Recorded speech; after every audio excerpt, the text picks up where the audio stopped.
5-7 ভিতরে দেখি আমার তো সব নিয়ে আমি থাকতেছি না। কোথায় না, আমার তো চশমা নিতে হবে, এরা তো অপারেশন করে। আমি তো তাই তুমি পড়ে আসলাম। আগে তো আপনাকে বলছিলাম, সেটা আমি একটা ইঙ্গিত দিয়েছিলাম আপনাকে। এটা চশমা ছাড়াই হবে, চশমা ছাড়াই হলো। আসলে তো গিয়েছিলাম, সন্দেহ নেই। উনি কালকে আসছেন, তাও তো কাল ইস্টিমের স্যার এত লেট কেন? কি মাঠা পেয়েছিল সেই কারণে, নাকি আসলে দেরি করে করলাম? এই কারণে কিন্তু আসতো তো এখানে দেরিতে।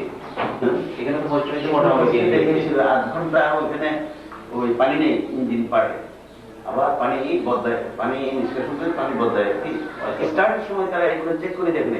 প্রবলেম হয়েছিল, প্রবলেম হয়েছে না তার আগে ইস্টিমেরটা যায় 1 ঘন্টার মতো লেট। আগের ইস্টিমেরটা 1 ঘন্টা 10 মিনিট, 1টা 10 মিনিট না, ওটা ওদের টেকনিক্যাল।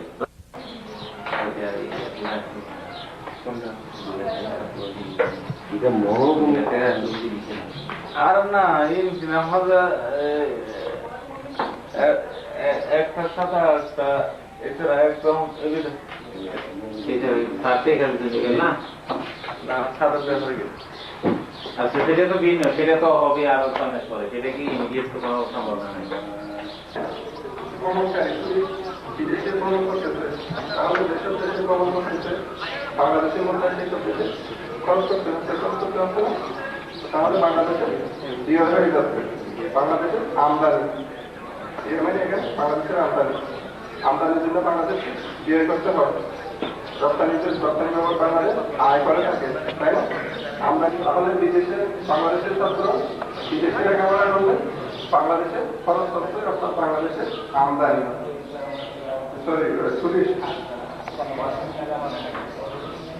আবার বিভিন্ন দেশ থেকে বাংলাদেশে বিভিন্ন দেশের টুরিস্ট বাংলাদেশে এসে ভ্রমণ করতেছে।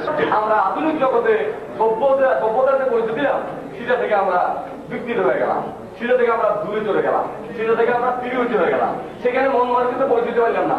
আর 10 জন অশিক্ষিতের মধ্যে আর আমাদের মধ্যে কোনো পার্থক্য নেই। কিন্তু আল্লাহ আমাদের চিন্তা দিয়েছে, বিবেক দিয়েছে, বুদ্ধি দিয়েছে।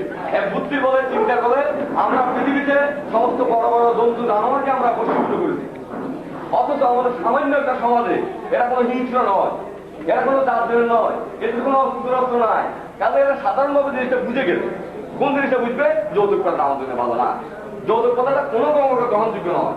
কাজে সেই কথা, সে পণ, সে বিধানকে আমরা ফিরিয়ে করে, আমরা সেটাকে পদদলিত করে এমন একটা সিস্টেম করবো, এমন একটা প্রথা আমরা প্রচলিত করবো, যা পরিপ্রেক্ষিতে আমাদের মধ্যে ওই গুণটা এসে যে আমরা সমাজের জন্য কিছু কাজ করেছি। সমাজ সংস্কারক হিসাবে, চিন্তাবিদ হিসাবে, আমরা লেখক, আমরা বিশেষ করে লেখাপড়া জানা ছাত্রছাত্রী হিসাবে আমাদের মনে জাগ্রত হবে, যাতে করে আমরা পুরোপুরি ভাবে সমাজে একটা ভালো জিনিস প্রতিষ্ঠা করতে পারি। এবং এটা আরম্ভ করতে হবে আমাদের থেকে আরম্ভ করতে হবে। আমরা তো সমাজে আছি, এখন আমরা যদি একজন থেকে একজন করি, একজন থেকে একজন করি, আমার একটা কথা মনে আছে, বক্তব্য দিয়েছে, লেখা আছে, তুমি যদি সারা বাংলাদেশ পরিষ্কার করতে চাও তাহলে তোমার ঘর পরিষ্কার করো। তুমি একটা ঘর পরিষ্কার করছো, দেখবা আরেকজনের একটা ঘর, একজন একটা ঘর, সারা বাংলাদেশ পরিষ্কার হয়ে গেল। একটু পরিচ্ছন্ন দিবসের মূল মন্ত্র। আর আমাদের যৌতুক প্রথা তথা সমাজের জন্য যে কুসংস্কারপূর্ণ কথা, সেটাই একমাত্র মূল মন্ত্র। আমার ভিতরে যে দুষ্ট আছে, আমার সমাজে, আমার পরিবারে, আমার দেশে, আমার জাতির মধ্যে যেটা আছে, সেটাই যদি আমি দূরীভূত করি, ভালো জিনিসকে প্রতিষ্ঠা করার চেষ্টা করি, তাই দেখা যাবে তোমার সেই আস্থা বা প্রভাব, আদি সংগ্রহের ইতিহাস, এগুলি আমরা আলোচনা করি। আজকে আলোচনা করবো বিশ্বনবীর ওফাতের পরে, বিশেষ করে সাইকেলের পরে ইসলামের দেশে বিস্তৃতি যখন সারা বিশ্বে ব্যাপকভাবে লাভ করলো, তখন দেখা গেছে যে হুজুর সাল্লাল্লাহু আলাইহি ওয়াসাল্লামের হাদিসকে বিভিন্নভাবে ইচ্ছায় এবং অনিচ্ছায় বিকৃত করা হয়েছে। কাজে পরবর্তীকালে বিশেষ করে হুমায়ুনের শেষ দিকে এবং আব্বাস সাহেবের প্রথম দিকে হাদিসগুলোকে বিশুদ্ধতা যাচাই করার জন্য বিভিন্ন রকমের পন্থা অবলম্বন করা হলো এবং সহিহ হাদিস থেকে নকল হাদিস থেকে সহিহ হাদিসকে বাতিল করার কতগুলো নিয়ম বা কানুন আবিষ্কার করা হলো। এখন তোমাদের বইতে আছে, তোমরা দেখবে, যিনি বর্ণনা করতেছেন উনি অবশ্যই প্রথম ব্যক্তি বলতে হবে যে হুজুর রাসূলুল্লাহ থেকে হাদিস আমি স্বয়ং নিজের কানে শুনেছি।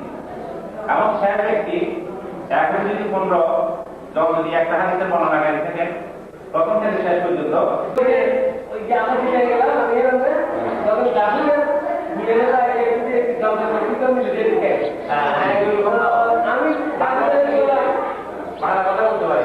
আমি তো বেলা দেখা গেছে যাচ্ছে এক পাইছি ও আমার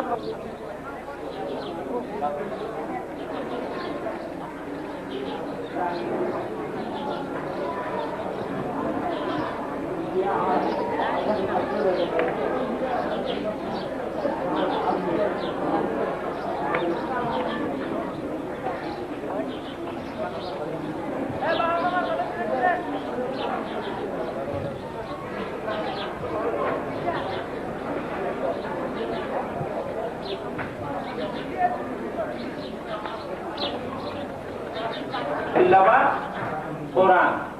তাহলে আল্লাহ তাআলাকে জানার জন্য আমাদের কাছে প্রথমে যে দিনটা আছে সেটার নাম হলো ইসলাম। ইসলাম একটা দিনের নাম। ইসলামের মূল মন্ত্র কি? লা ইলাহা ইল্লাল্লাহ মুহাম্মাদুর রাসূলুল্লাহ সাল্লাল্লাহু আলাইহি ওয়াসাল্লাম বলতে হয়। হুজুরের নাম যখন যেখানে করা হবে সেখানে সাল্লাল্লাহু আলাইহি ওয়াসাল্লাম বলবে, কিন্তু কলমার সাথে থাকে না। কলমা শেষ হয়ে যাওয়ার পর একটু থামবে, যদি না থামো সেটা আবার কোরআনের অংশ হয়ে যাবে, কলমার অংশ হয়ে যাবে, সেটা আবার শিরক। তাহলে লা ইলাহা ইল্লাল্লাহ মুহাম্মাদুর রাসূলুল্লাহ একটু থামবে, তারপরে বলবে যে সাল্লাল্লাহু আলাইহি ওয়াসাল্লাম। তাহলে ধর্ম বলতে আমরা বুঝি ধর্ম একটা কিসের নাম? একটা বস্তুর নাম নয়, ধরা যায় না, এটা দেখা যায় না, এটা ছোঁয়া যায় না, এটা অনুভব করা যায়।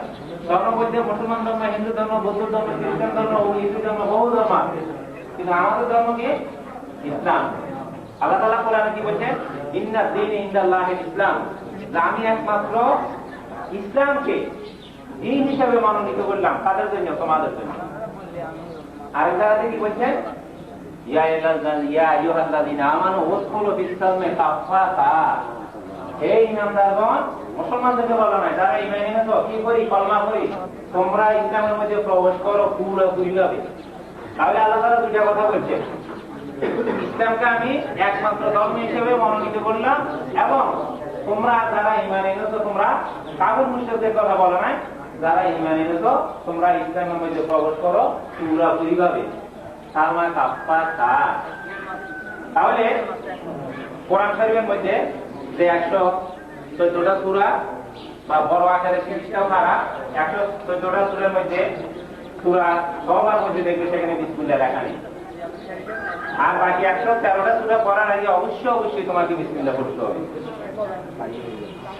এই যে একটা কোরআন শরীফ, এটা আসলে আমাদের কাছে দুনিয়াতে যত কিতাব, যত বৈশিষ্ট্য আছে, এখন থেকে শুরু করে কিয়ামত পর্যন্ত বিরাট আকারের একটা পুস্তক মুখস্থ করার একটা শক্তি এবং কুদরত আল্লাহ তাআলা শুধু মুসলমান ওই সমস্ত বান্দাদেরকে দিয়েছেন, যাদের উপর আল্লাহ রহমত দিয়েছেন। কাজে কোরআন শরীফ নাযিল হওয়ার পর থেকে এই পর্যন্ত 1400 বছর পরও কোরআন শরীফের একটা পারা, একটা সূরা, অথবা একটা আয়াত, অথবা একটা রুকু, অথবা একটা শব্দ পর্যন্ত এই পর্যন্ত বিকৃত করার